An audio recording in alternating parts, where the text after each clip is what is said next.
Peter Bansel, physicien, oui, chercheur au CNRS à un moment. Oui. Voilà. Donc depuis 2002, il s'est intéressé à la parapsychologie, mais il s'intéressait à beaucoup d'autres choses auparavant, mais par le biais justement de ce qu'il vient de nous présenter ce soir, le projet de la conscience globale. Et donc, la spécificité de Peter, c'est qu'il a vraiment retravaillé ce projet depuis le début, depuis quelles sont les questions qu'on pose,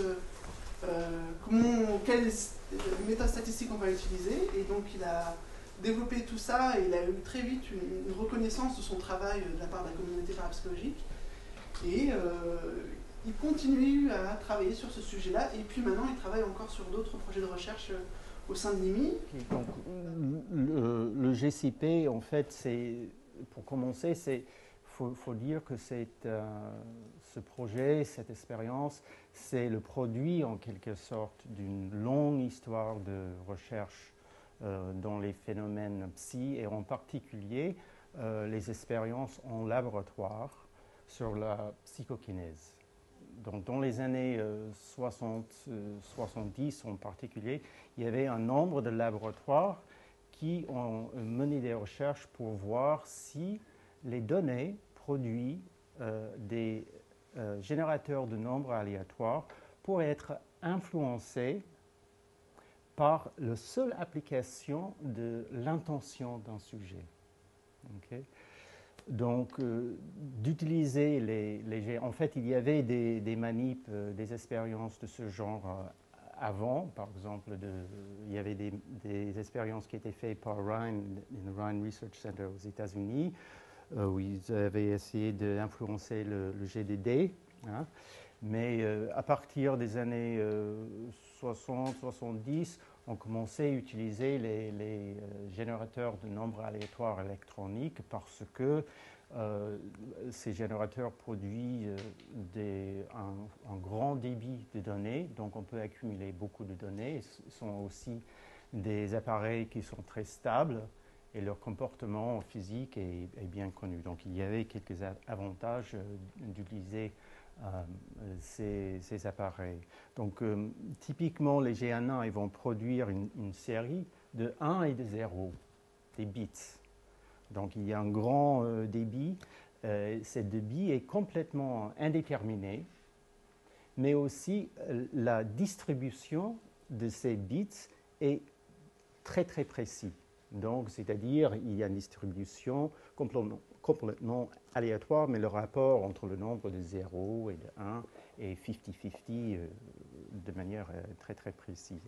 Dans une expérience typique de ce type, on va mettre un sujet devant un GNA, un générateur de nombres aléatoires, et on va demander à la personne d'essayer de faire un effort, d'influencer le débit des bits seulement par l'intervention mentale, c'est-à-dire le sujet va essayer, par un effet mental, de produire plus de 1 que de 0, ou vice-versa, plus de 0 que de 1. Et donc, il y avait toute une série qui était faite d'expériences de ce genre qui était faite par Helmut Schmidt, aussi à Princeton dans le Pear Lab et dans d'autres laboratoires. Et le résultat, en bref, c'est que ça a marché. Okay. Donc, il y a beaucoup de détails, beaucoup de variations, on peut en discuter, mais dans l'ensemble, ces expériences montrent un effet. Okay. Et donc, ça, c'est un petit peu la base. Et donc, il y a en fait deux conclusions ou deux leçons qu'on peut en tirer. Le premier, c'est qu'il y a cet effet. Okay. Donc, il y a un effet qui montre un lien subtil entre l'esprit et la matière. Et on ne comprend pas du tout comment ça marche.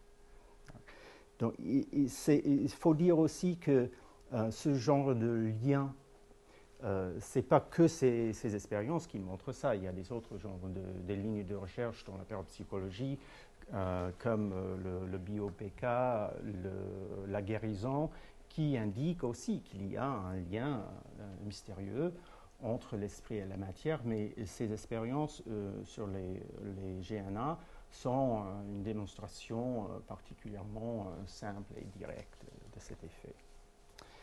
Une autre leçon qu'on peut tirer de toutes les expériences qui étaient faites en amont, c'est que c'est assez difficile en fait de reproduire de manière fiable. Donc ça rejoint bien d'autres expériences dans la parapsychologie comme télépathie, clairvoyance, remote viewing, tout ce genre d'expériences où on va demander au sujet de faire un effort par une intention d'influencer quelque chose, c'est très très difficile de faire des réplications fidèles. Okay? Et il semble que ça a beaucoup à voir avec des facteurs soit personnels ou soit psychologiques comme des croyances, des personnalités, des états de conscience qu'on ne comprend pas trop. Donc c'est assez difficile à contrôler. Okay. Donc ça c'est un petit peu la base et c'est le point de départ de GCP. Donc, je m'intéresse depuis bien longtemps à ce projet parce qu'il y a un nombre d'éléments en fait très, très intéressants, au moins pour moi, dans la façon que l'expérience est conçue. Et donc, je veux juste raconter quelques points de ce genre. La première chose, c'est que le GCP essaie d'éviter le problème de reproductibilité imposé par la variabilité psychologique en étudiant, au lieu d'étudier l'intention sur un système, le GCP étudie l'attention, l'effet de l'attention sur un système. Donc en général, dans tout programme de recherche, on souhaite étudier un système qu'on peut caractériser et contrôler le mieux possible. Okay? De ce point de vue, la complexité de la performance psy d'un individu peut être, c'est quelque chose déjà qui est très riche et très intéressant, mais aussi c'est problématique. Et on peut en partie le mettre de côté si on tourne un accent sur l'intention vers cet accent de attention. Donc, le GCP n'est pas la seule ligne de recherche qui prend cette démarche. Il y a des autres, comme par exemple les expériences sur le pressentiment. Donc, en général, les expériences de pressentiment en psy vont prendre un effet physiologique et montrent que certains effets physiologiques précèdent les stimuli. Donc, par exemple, c'est comme on a un système physique et il y a, sans l'intention, l'effort de la part du sujet, un effet. Donc, dans ce cas, le système physique, c'est le corps humain. Et dans ces expériences, le sujet n'est pas demandé de faire une intention ou un effort, quoi que ce soit. Et dans bien des cas, le sujet ignore complètement qu'il y a un effet physiologique qui est produit.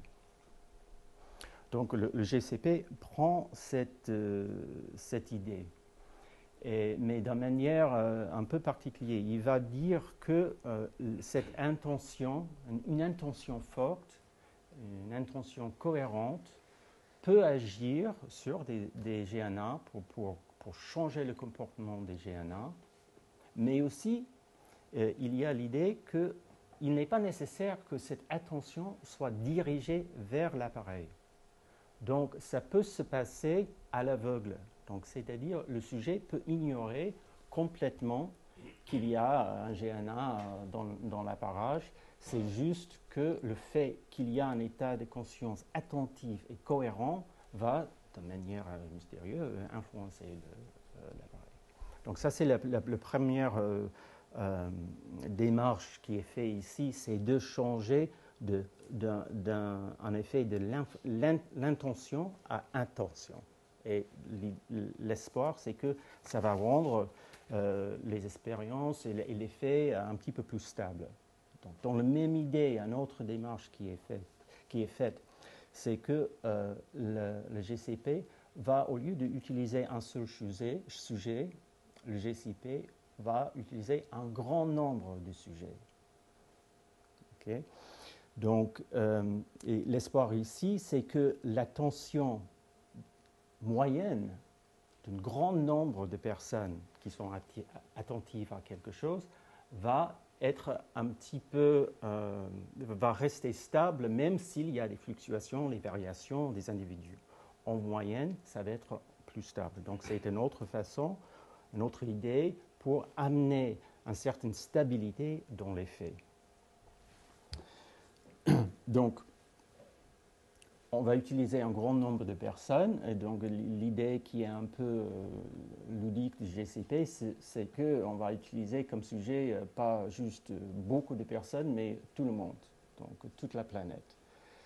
Donc les sujets, c'est nous, c'est la population de la Terre. Et donc l'idée, c'est de faire amener tous ces gens de la planète à être attentifs à une chose à un moment donné. Donc comment faire ça?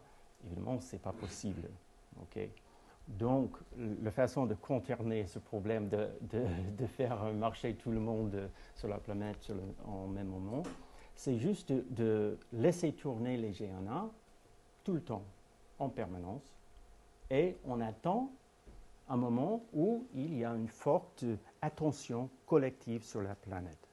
Donc, c'est-à-dire, on va laisser tourner 7 jours sur 7 les GNA, et on attend qu'il arrive le nouvel an, ou qu'il arrive le mondial, le final du mondial de foot, ou une grande surprise comme un tsunami, tremblement de terre terrible, ou d'autres choses. Bref, un événement qui, pendant une courte période, va attirer l'attention de beaucoup de monde. Et donc, c'est pendant ces dits événements qu'on va aller voir si le comportement des GNA a changé. Troisième point, c'est que le GCP met un accent sur la physique, c'est-à-dire la science de la physique. Donc, en parle psychologie, il y a beaucoup d'efforts qui est fait pour comprendre la psychologie derrière, l'état de conscience derrière les phénomènes psy, mais beaucoup moins sur la physique. Or, il y a 2 mois, l'IMI a invité Richard Broughton, qui est quelqu'un de très connu dans le domaine, qui a donné une conférence sur l'évolution et le psy, mais au début de ses remarques, il a mentionné qu'en fait, en psy, on peut dire qu'il y a 2 pôles de questions sur la psychologie et sur la physique. Et le problème dit dur, c'est la physique. C'est là vraiment où on ne fait pas de progrès et c'est très difficile à imaginer comment on fait procéder. Donc le GCP essaie de contribuer à ce problème-là et la façon de contribuer, c'est de créer un réseau mondial, global, de GNA synchronisé et les laisser tourner en permanence. Et par cela, on crée une base de données qui comporte beaucoup d'informations, des informations temporelles, des informations spatiales, et c'est dans cette base de données très détaillée qu'on peut puiser pour tester des hypothèses secondaires, pour poser des questions secondaires.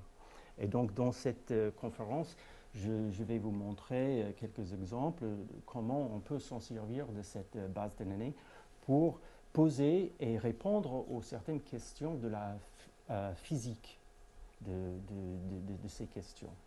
Okay. Juste un dernier point sur la vision du GCP.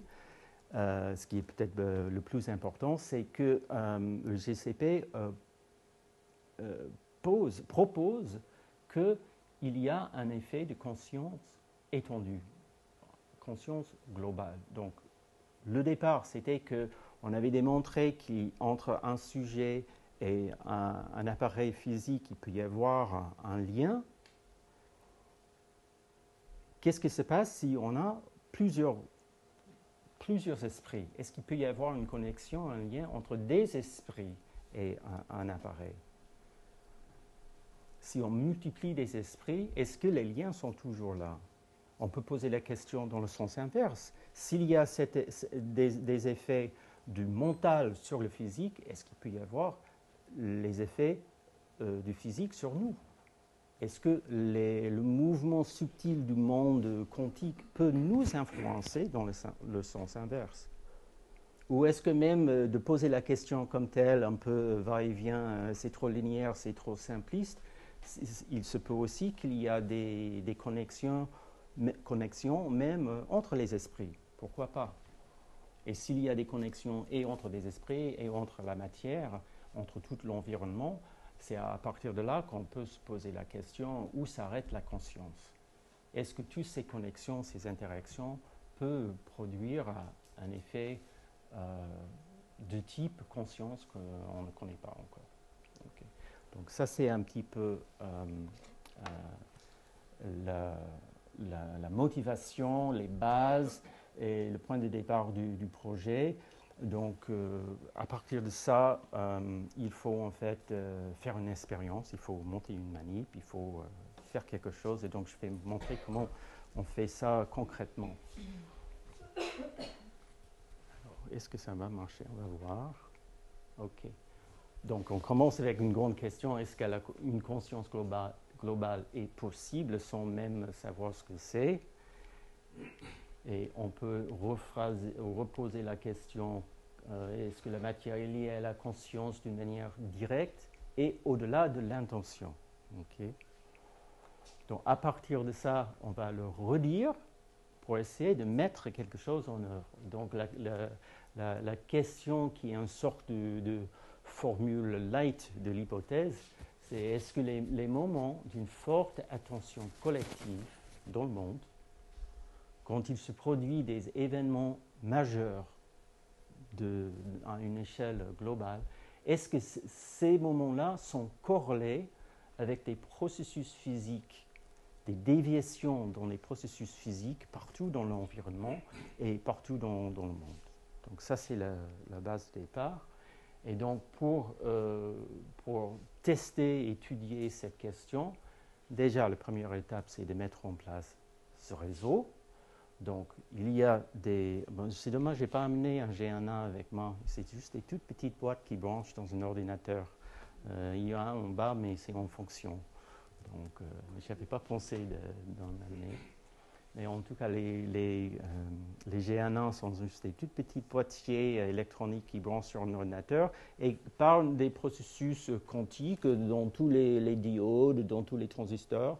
On peut tirer des nombres qui sont réellement aléatoires.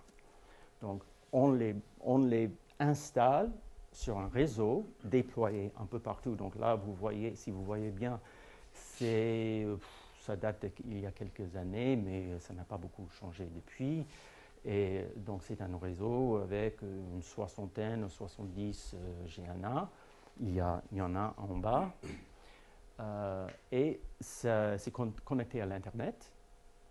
Et régulièrement, les données qui sont accumulées sur les ordinateurs locaux sont envoyées sur l'Internet sur un serveur à Princeton, dans le New Jersey, aux États-Unis, où est basée l'expérience.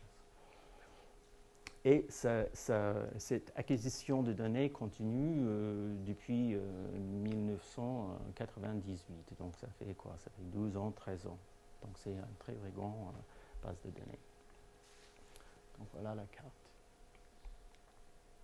Donc ça crée ce qu'on peut dire une matrice de données. Donc là, juste de manière très schématique, je montre ce que ça peut donner. Donc ici, chaque pixel sur ce graphique représente la donnée d'un seul générateur pour une seconde. Donc sur le vertical, il y a une soixantaine de pixels en rangée. Et puis cet axe ici, horizontal, c'est le temps. Donc ça donne une matrice comme ça. Et j'ai indiqué que cette matrice, de temps en temps, ça augmente parce que quand on rajoute un générateur quelque part, on a un petit peu plus de largeur. Donc voilà.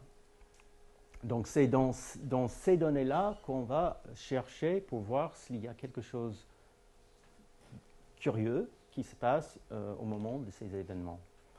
Donc pour faire cela, ce qu'il faut faire, c'est de les définir. Donc comment on définit un événement? Bon, déjà, il faut le choisir. Donc les choses se passent dans le monde. Bon, rien s'est passé aujourd'hui, mais il y a 3 mois, il y avait des événements en Égypte. Et on avait décidé que là, ça c'est un événement à l'échelle globale, donc on a choisi quelque chose là. Une fois un événement est choisi, il faut définir la période en temps précise, quelques heures. Ça, il y a un début et un fin. Typiquement, c'est entre 4 heures et 24 heures. Et aussi, on va choisir une statistique, c'est-à-dire qu'est-ce qu'on va regarder dans ces données. Dans presque tous les cas, c'est tout simplement ce qui s'appelle la variance des données, mais parfois, il y a des autres statistiques qui sont choisies. Donc, une fois on a ces 3 choses, ça nous permet en fait de faire un calcul et cracher un chiffre qui est la variance, si c'est le cas, pour la période donnée, et ça, c'est le résultat pour cet événement.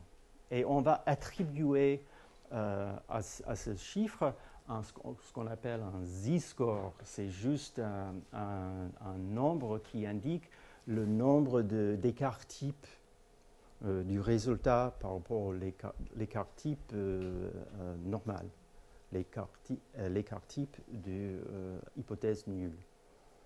Okay. Donc, voilà, donc c'est comme ça que ça se passe l'expérience.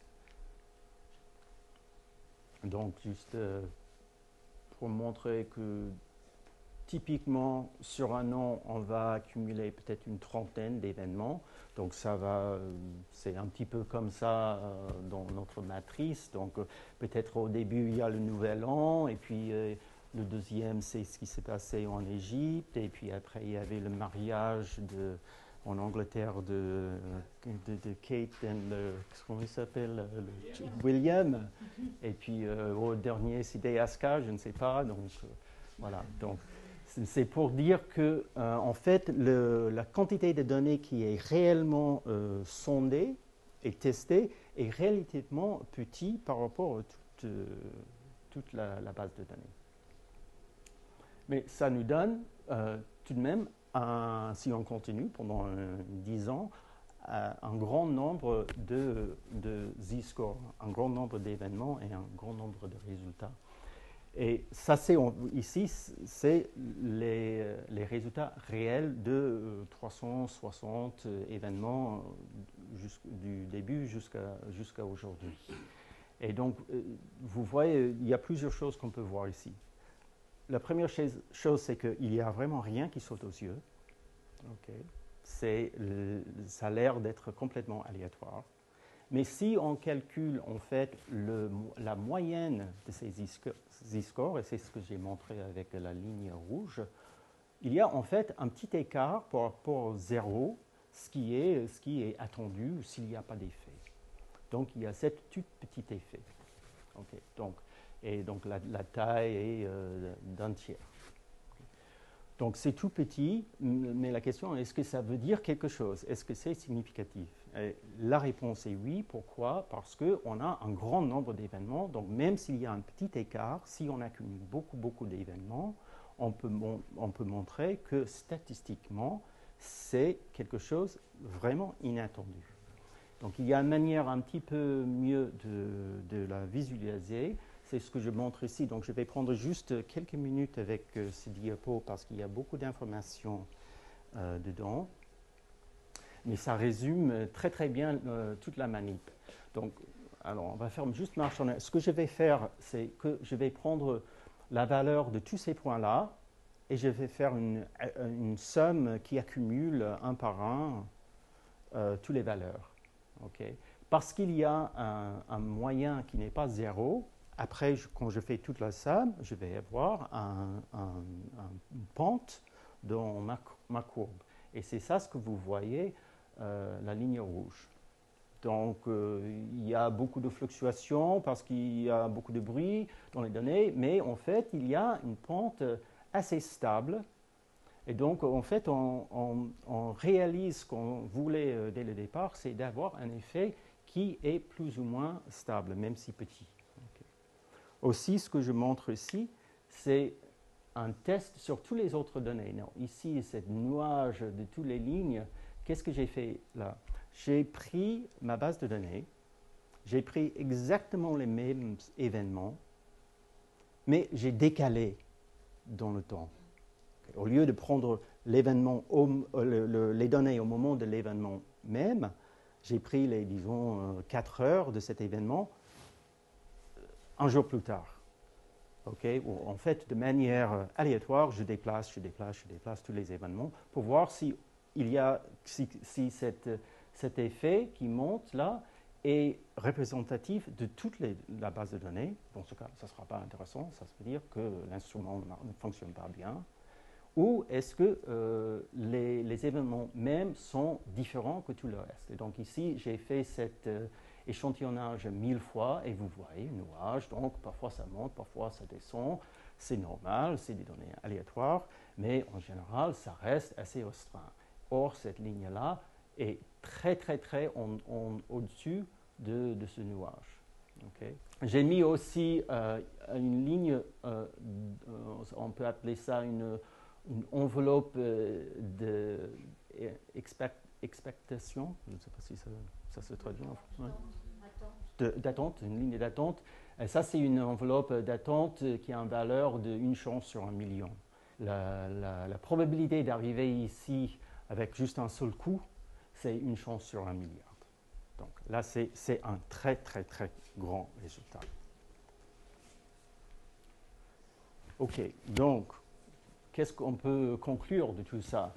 Donc, c'est absolument clair que le GCP démontre l'existence des corrélations. Donc maintenant, je vais glisser un petit peu sans trop expliquer. Je vais parler maintenant des corrélations, mais parce que ce qui est à la base de cet effet, c'est des corrélations entre ces GNA. Mais est-ce que ça répond à notre question de départ?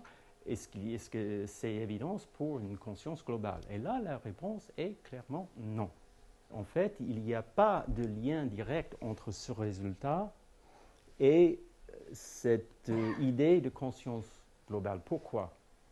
La raison, c'est dû au fait que l'expérience est menée. Comment je fais cette expérience? Voilà. J'attends. Okay? J'attends et puis je décide, quelque chose s'est passé, ça, je vais appeler ça un événement et je vais le mettre dans mon registre d'événements. Donc, je vais choisir ça. J'ai un feeling, j'ai une intuition. Ensuite, je vais décider combien de temps ça dure. Ça me semble que ça a duré 6 heures. OK, donc j'ai une intuition sur ça aussi. Et puis, je vais décider sur une statistique. Voilà, ça sera bien la variance, ou peut-être pas, aussi. Donc, en fait, la façon que l'expérience est faite, c'est exactement comme on fait ce qui s'appelle une expérience de libre choix si on étudie le ESP, par exemple. Vous me suivez? Okay? Parce que ça, c'est un point très important.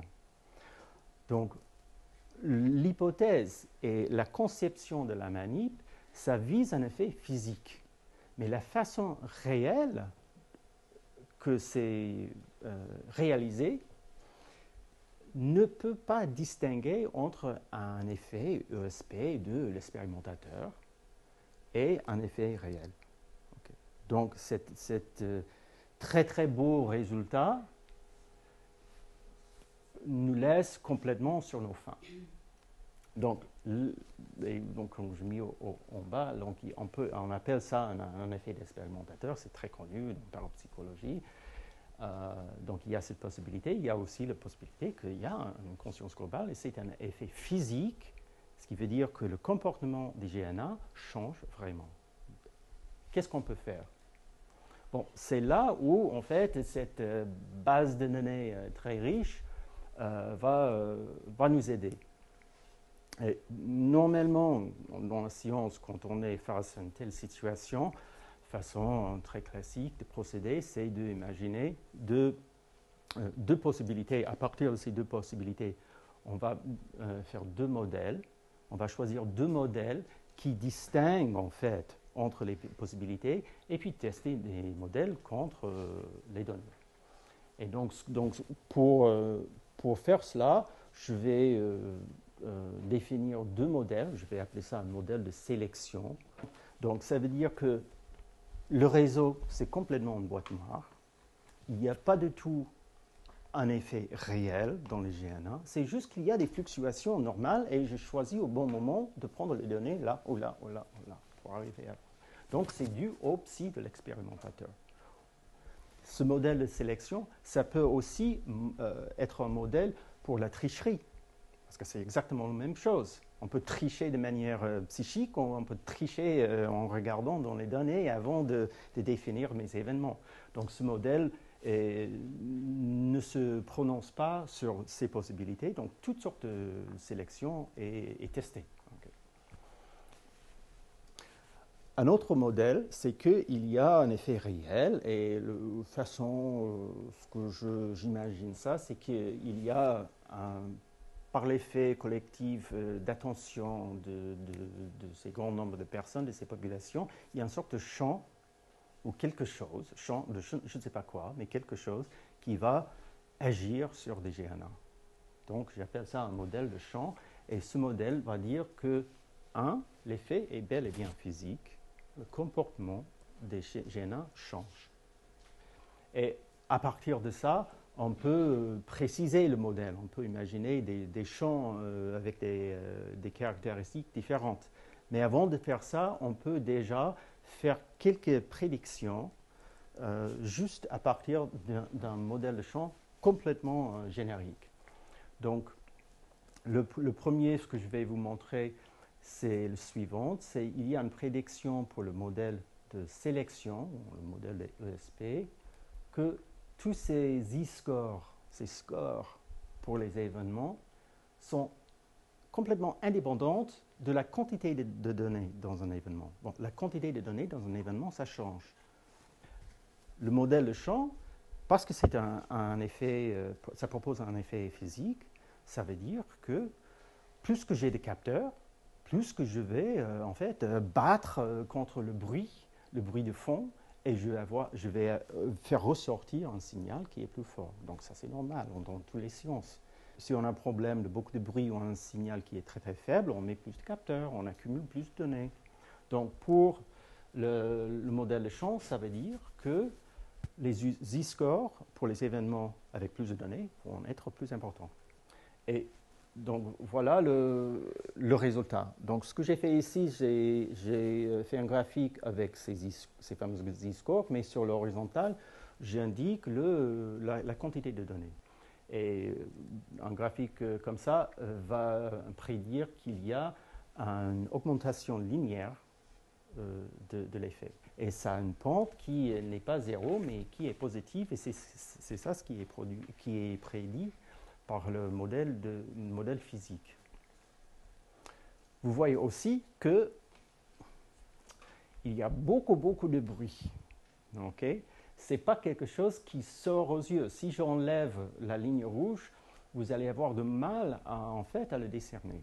Donc on voit bien statistiquement qu'il y a quelque chose qui favorise physique, mais ce n'est pas très fort.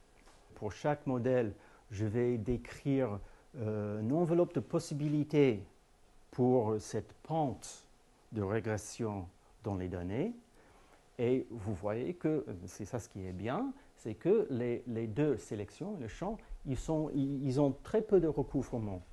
Okay? Ça veut dire qu'ils distinguent pas mal les deux effets. Mais il y a quand même un certain recouvrement. Ça veut dire que la puissance de ce test n'est pas énorme, n'est pas énormissime. Tout de même, le résultat même de l'expérience est la ligne noire, et ça tombe très bien dans l'enveloppe de modèle du champ. Et pour le modèle de sélection, vous voyez que peut-être, mais c'est peu probable. Okay. Donc cette limitation de tirer des conclusions, c'est dû à quoi? En fait, c'est dû à la faiblesse de l'effet. On ne peut pas, avec les données que nous avons, on ne peut pas faire mieux. Okay. Donc on est limité. Si on veut faire mieux, il faut attendre encore 12 ans. Ce que j'ai étudié ici, ça s'appelle l'autocorrélation des corrélations. Qu'est-ce que ça veut dire? Si j'ai un effet de champ, on peut bien imaginer que ça dure. Ça dure. Peut-être ça varie, peut-être ça va et ça vient, peut-être c'est pas très très stable, mais il y a une certaine durée. On attend quand il y a n'importe quel champ, on attend qu'il y ait au moins une certaine persistance. Donc ça, c'est quelque chose aussi que je peux aller dans les données et je peux me poser la question, si c'est un effet de champ, je devrais avoir une certaine persistance de ce champ. Okay? Ça, c'est ce qu'on peut étudier avec l'autocorrélation des corrélations, pour être bref. Et là, vous voyez, donc, ce qui est l'expectation, c'est que cette courbe soit de manière fluctuante autour de 0, et là, il monte. Et la prédiction est qu'on a une autocorrélation qui est positive. Et là, on voit qu'il y a bel et bien, pendant une durée de combien? Une durée de 5, 6, 7 secondes, une autocorrélation positive qui est à une certaine signification. Donc, ici, l'enveloppe, c'est pour une probabilité de 1 sur 100, donc ce n'est pas très très fort, mais c'est un deuxième point en faveur de ce effet de champ.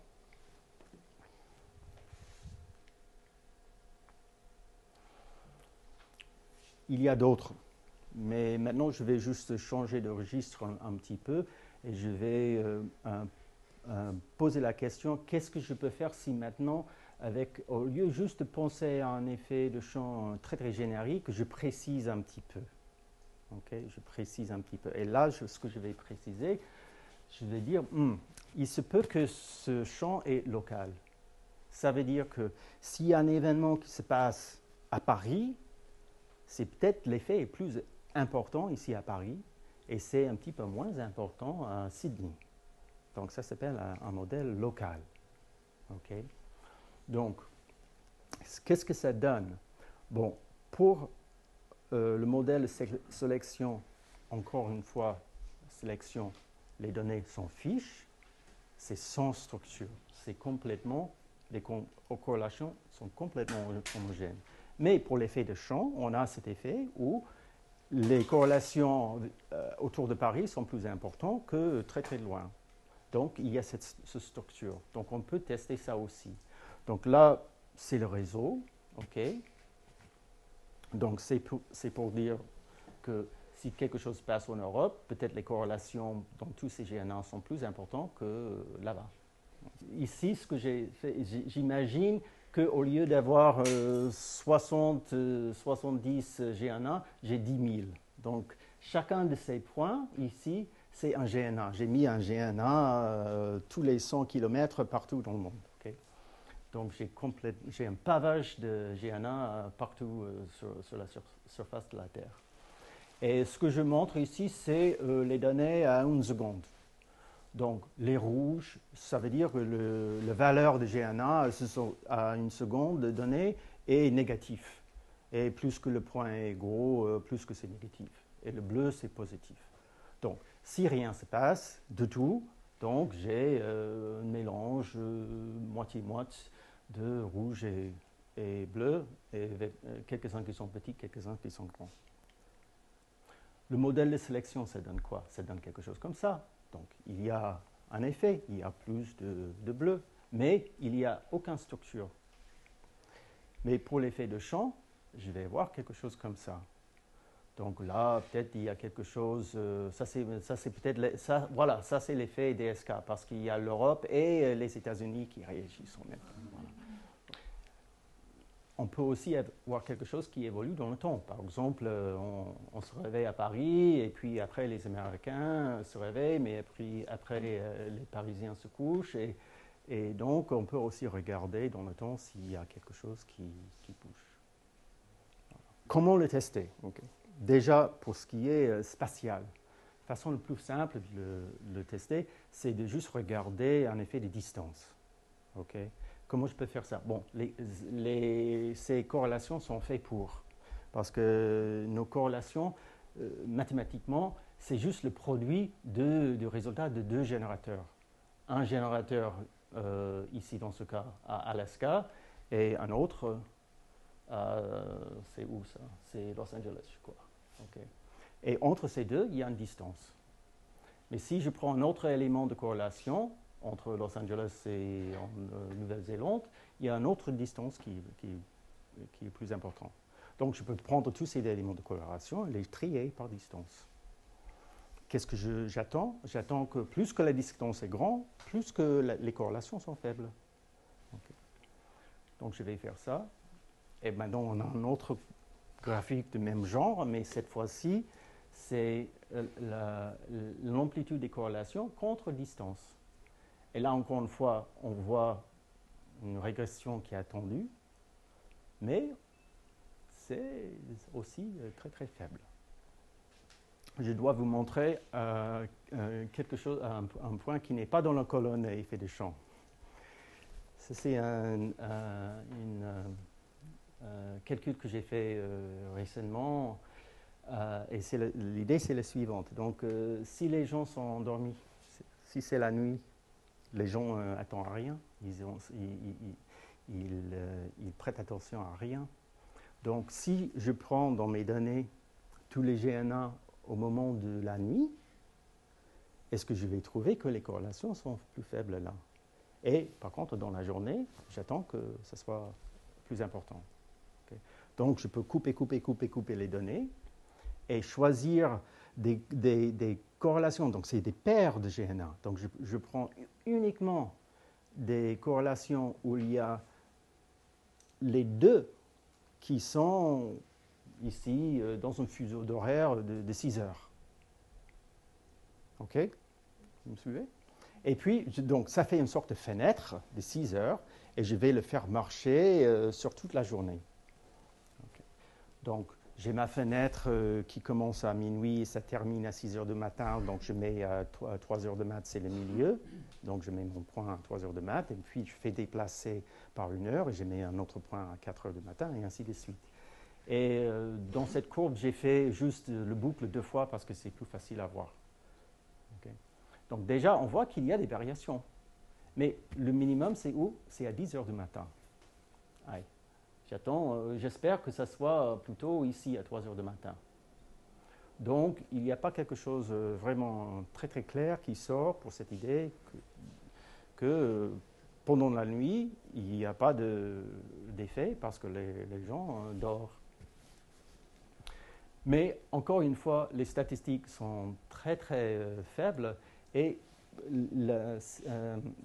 la différence entre ce pic-là et le bas ici, ce n'est pas très significatif. Donc ça, ici, c'est un point d'interrogation. En fait, la première fois que j'ai fait ce calcul, ça tombait pile poil au milieu de la nuit. J'étais vraiment trop avis. Mais quand j'ai ajouté plus de données, ça a bougé juste pour voir que quand vous avez des effets qui sont très très faibles, il faut vraiment faire très attention.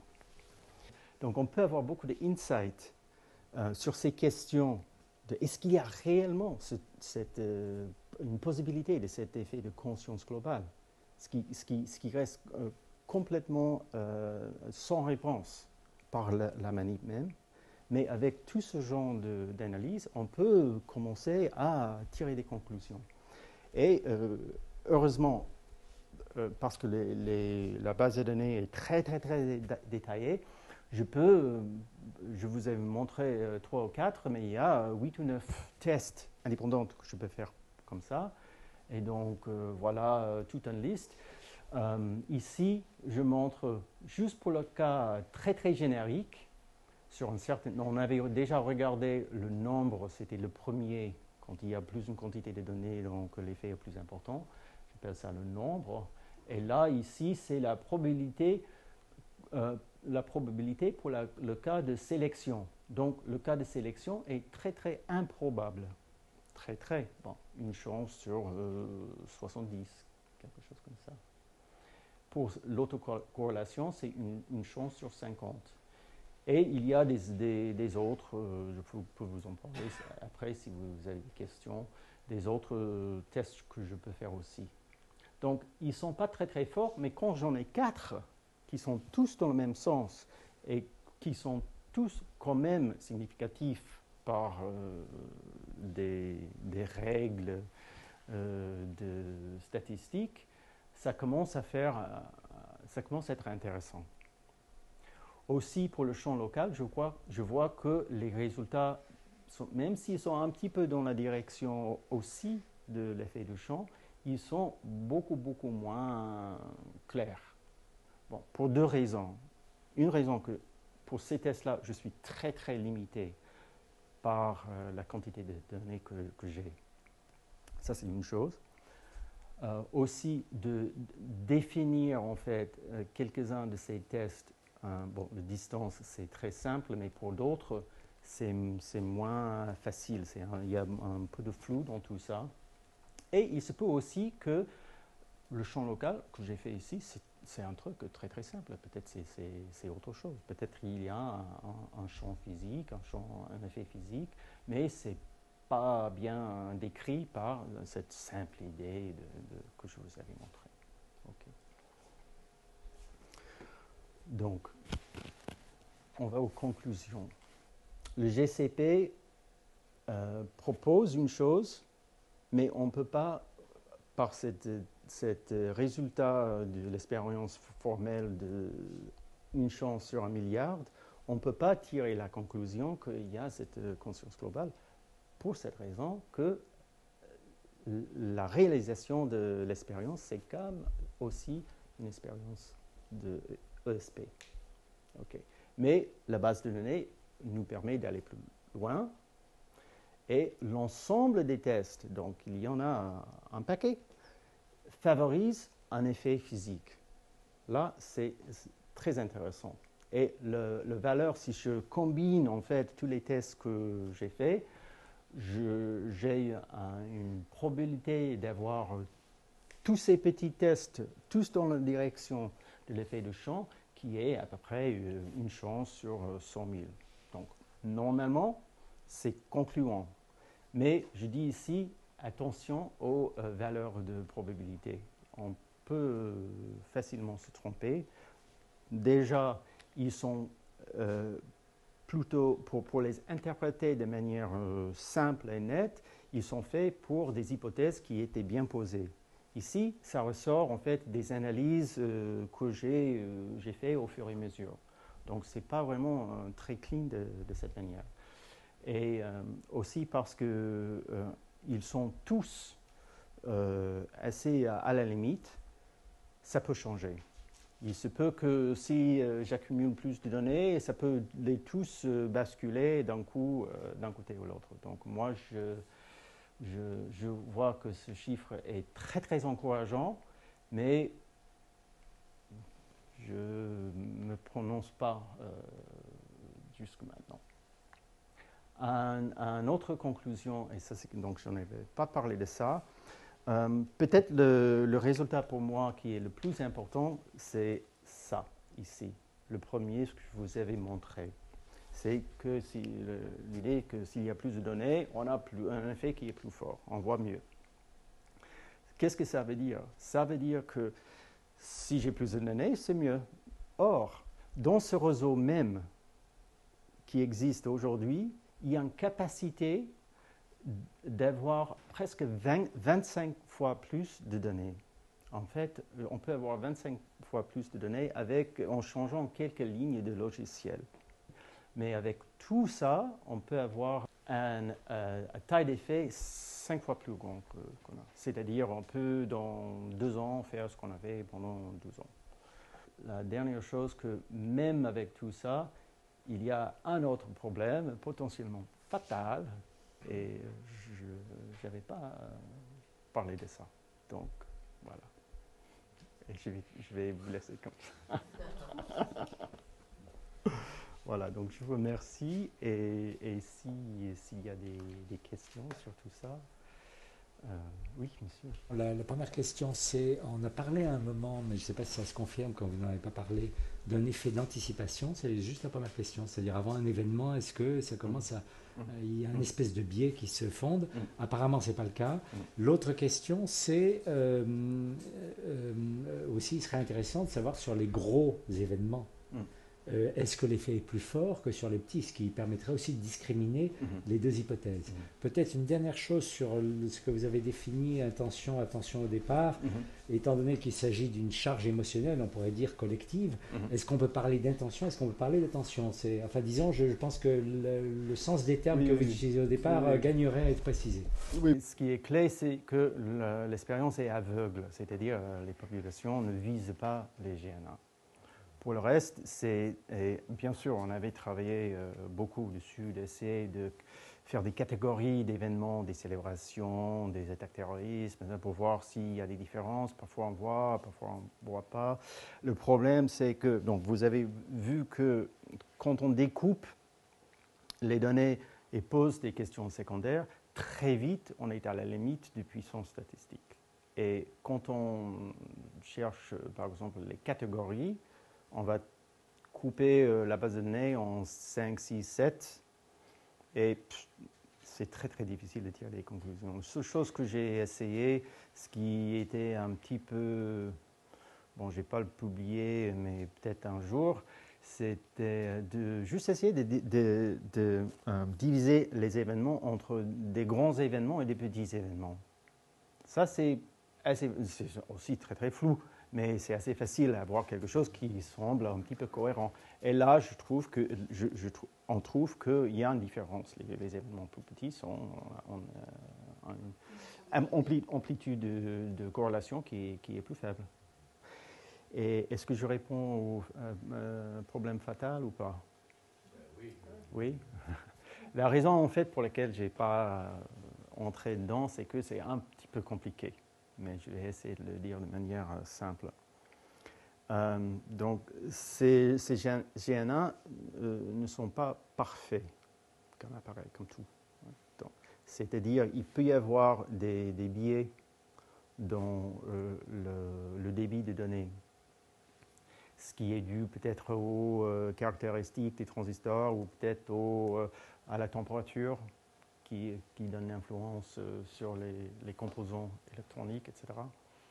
Donc, et pour cette raison, au début, dans les années 90, quand ils ont commencé le réseau, ils ont induit dans le débit, juste après le débit de bits, ce qui s'appelle un XOR. Donc, c'est un processus qui va en fait inverser un bit sur deux. Okay. Donc, si on fait ça pourquoi? On fait ça pour en fait annuler un biais de premier ordre. Okay. Ça veut dire que j'ai 4 bits. J'ai 1, 0, 1, 0. OK? Et mon XOR, il va laisser passer le premier, mais il va inverser le deuxième. Il va laisser passer le suivant, il va inverser le quatrième. Voilà. Et donc, si on réfléchit un petit peu, on voit que s'il y a, un biais, ça va annuler le biais, parce que le biais, la moitié va être... Okay. Donc, il y a ce XOR. Or, en fait, dans ces corrélations, en fait, c'est quoi ces corrélations? C'est les corrélations entre des déviations de cette sortie. Mais il y a un XOR qui va couper tout biais. Donc, qu'est-ce qu'il y a devant le XOR?